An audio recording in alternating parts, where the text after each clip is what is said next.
வணக்கம் DPK tax. எதிர்நீச்சல் சீரியலில் ஆதிரை கதாபாத்திரத்தில் நடித்தது மூலயமா ரொம்பவும் பிரபலமானவங்க தான் சத்யா. அறிமுக சீரியல்லே பலரோட ஃபேவரட் சீரியல் ஆக்ட்ரஸாக இவங்க மாறியிருக்காங்க. இந்த நிலையில் இவங்களுக்கு சமீபத்தில் திருமணம் நடந்து முடிஞ்சிருக்கு. இவங்களோட கணவர் பெயர் ஆனந்த். இவங்களோட திருமண புகைப்படத்தை தான் நீங்கள் இங்கே பார்க்குறீங்க. 2014ஆம் ஆண்டிலிருந்து இவங்க காதலிச்சிட்டு வந்திருக்காங்க. கிட்டத்தட்ட 7 வருடங்களாக இவங்களோட காதல் போயிட்டு இருந்திருக்குது. இப்போது பெற்றோர்களோட சம்மதத்தோட இந்த திருமணம் நடந்திருக்கு. இப்போது சமீபத்தில் சத்யா அவங்களே சில திருமண புகைப்படங்களையும் காதலரோடு எடுத்த புகைப்படங்களையும் ஷேர் பண்ணியிருக்காங்க. அந்த புகைப்படங்களை தான் நீங்கள் இங்கே பார்க்குறீங்க.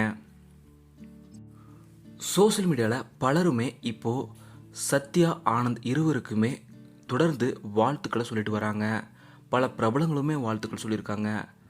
டிபிகே டாக் சார்பாக நாங்களும் மனப்பூர்வமான வாழ்த்துக்களை சத்யா ஆனந்த் இருவருக்குமே தெரிவிச்சுக்கிறோம். நீங்களும் மறக்காமல் இந்த ஜோடிக்கு உங்களோட திருமண வாழ்த்துக்களை பதிவு பண்ணிவிடுங்க. இந்த வீடியோ உங்களுக்கு பிடிச்சிருந்தால் லைக் பண்ணுங்கள், கமெண்ட் பண்ணுங்கள், ஷேர் பண்ணுங்கள். டிபிகே டாக்ஸ் இதுவரை நீங்கள் சப்ஸ்கிரைப் பண்ணலன்னா சப்ஸ்கிரைப் பண்ணிடுங்க. மறக்காமல் பக்கத்தில் இருக்க பெல் ஐக்கானை கிளிக் பண்ணிடுங்க.